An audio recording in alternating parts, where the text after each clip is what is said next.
తెలంగాణ రైతు సోదరులందరికీ నమస్కారం అండి. Welcome back to our YouTube channel BVG updates YouTube channel. మనకి ఈరోజు తెలంగాణ రాష్ట్ర వ్యాప్తంగా ఉన్న రైతన్నలందరికీ, సాగులో ఉన్న అర్హులై ఉన్నటువంటి రైతన్నలకి మన తెలంగాణ రాష్ట్ర ప్రభుత్వం డబ్బులు అనేది విడుదల చేయడం అయితే జరిగింది.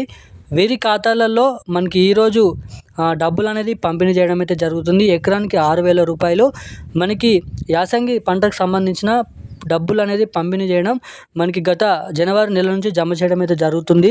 ఇక ఈ మార్చి నెలలో కూడా మనకి ఈరోజు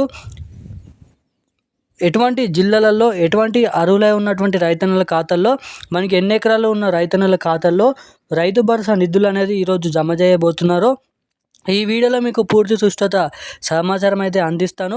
మనకి ఇటువంటి రైతన్నల ఖాతాలలో మాత్రమే, అదేవిధంగా మనకి ఏదైతే రైతన్నలు ఇటువంటి బ్యాంక్ అకౌంట్లలో మాత్రమే మనకి రైతు భరోసా డబ్బులు తొందరగా విడుదల చేయగానే మనకి ప్రభుత్వ ట్రెజరీలో నుంచి మనకి ఎవరైతే అర్హులై ఉన్నటువంటి మనకైతే రైతు భరోసా లబ్ధిదారులు ఉన్నారో వారి ఖాతాలోకి అయితే డబ్బులు అయితే జమ కాబోతున్నాయి. మనకి ఇప్పటివరకు 3,679 కోట్ల రూపాయలు జమ చేయడం అయితే జరిగింది రైతన్నల ఖాతాలలో. మనకి ఈరోజు ఎటువంటి రైతన్నల ఖాతాలో డబ్బులు జమ చేస్తారో మనకి మొత్తంగా 9,000 కోట్ల రూపాయలు మనకి రైతన్నల ఖాతాలో రైతు భరోసా కింద ఓన్లీ మనకి ఎకరం నుంచి మొదలుకొని 5 ఎకరాల లోపు ఉన్న రైతన్నల ఖాతాల్లో, అదేవిధంగా 5 ఎకరాల నుండి 10 ఎకరాలు ఉన్న రైతన్నల ఖాతాలో 9,000 కోట్ల రూపాయలు జమ చేయాల్సిందిగా ఉండే. మనకి విడతల వారీగా 4వ విడతలో మనకి తెలంగాణ రాష్ట్ర వ్యాప్తంగా ఎవరైతే రైతన్నలు ఉన్నారో మనకి ఎకరం, 2 ఎకరాలు, 3 ఎకరాలు అర్హులై ఉన్నప్పటికీ కూడా అరొకర రైతు భరోసా డబ్బులతో రాష్ట్ర ప్రభుత్వంలో ఉన్న రైతన్నలని మనకి అన్యాయంగా గురి చేస్తున్నారని చాలామంది రైతన్నలు రాష్ట్ర ప్రభుత్వం వైపు చిన్న చూపు వేసుకొని చూడడం అయితే జరుగుతుంది. అంటే ఈ డబ్బులు ఎప్పుడు జమ చేస్తారని. ఇక ఈ వీడియోలో మనం ఏ విషయాలు తెలుసుకోబోతున్నామంటే మనకి ఈరోజు తెలంగాణ రాష్ట్ర వ్యాప్తంగా ఏ జిల్లాలలో రైతు భరోసా డబ్బులు అనేది పంపిణీ చేస్తారు, అదేవిధంగా మనకి మొదటగా ఎటువంటి ఖాతాలలో జమ చేయబోతున్నారు అన్న దానిపై ఈ వీడియోలో మీకు పూర్తి సుష్టత సమాచారం అనేది అందిస్తాను. సో తప్పకుండా ఈ వీడియోని లాస్ట్ వరకు చూడండి. ఖచ్చితంగా వీడియోని లాస్ట్ వరకు చూస్తేనే మీకు అప్డేట్ అనేది అర్థమవుతుంది కాబట్టి సో తప్పకుండా ఈ వీడియోని చూసిన ప్రతి ఒక్కరు వీడియోని లైక్ చేయండి. చాలామంది ఈ వీడియోని చూస్తున్నారు కానీ అసలు వీడియోని అసలు లైక్ చేయడం లేదు, ఛానల్ని సబ్స్క్రైబ్ చేయడం లేదు.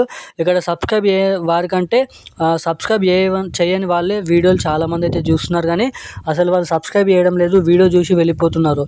సో దయచేసి మన ఛానల్ని సబ్స్క్రైబ్ చేసుకోండి.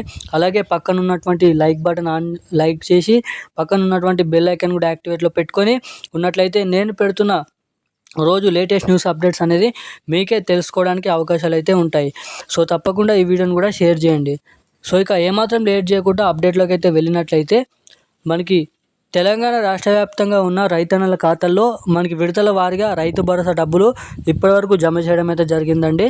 మనకి ఈరోజు కూడా ఈ జిల్లాలలో రైతు భరోసా డబ్బులు పంపిణీ చేస్తున్నారు.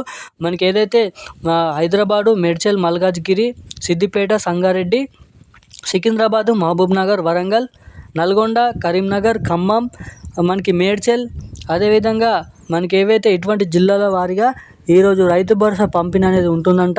ఇటువంటి జిల్లాలు కాకుండా ఇంకా వేరు అటువంటి జిల్లాలలో కూడా మనకి రైతు భరోసా డబ్బులు ఈరోజు జమ చేస్తున్నారండి. సో ఎవరైతే ఎస్బీఐ బ్యాంక్ అకౌంట్లు కలిగి ఉన్నారో, యూనియన్ బ్యాంక్ అకౌంట్లు, అలాగే మనకి ఏపీవీజీ బ్యాంక్ అకౌంట్లు కలిగి ఉన్నారో మొదటిగా వీళ్ళందరి ఖాతాలలో ఈ రైతు భరోసా డబ్బులు మనకి మొదటి ప్రయారిటీ కింద వీరికి డబ్బులు అనేది జమ చేస్తున్నారు. ఇక మిగతా వారికి కూడా మనకి రానున్న ఈ వారం రోజులలో కూడా ఈ రైతు భరోసా డబ్బులు జమ చేస్తారు. ఇక ఈ రైతు భరోసా డబ్బులు మొత్తం అన్ని జిల్లాలలో అన్ని రైతన్నుల ఖాతాలో జమ చేసేసరికి మనకి మార్చి 31 తారీఖు వరకు సమయం అనేది పట్టొచ్చని మనకి డిప్యూటీ సీఎం బట్టి విక్రమార్క గారు సమావేశంలో చెప్పడం అయితే జరిగింది. ఇక ఈరోజు కూడా మనకి రైతు భరోసా డబ్బులు ఈ జిల్లాలలో 5 ఎకరాలు ఉన్న రైతన్నల ఖాతాలోనైతే డబ్బులు అనేది జమ చేస్తున్నారు. సో ఇప్పుడున్న అప్డేట్స్ అయితే ఇవి. Thank you guys.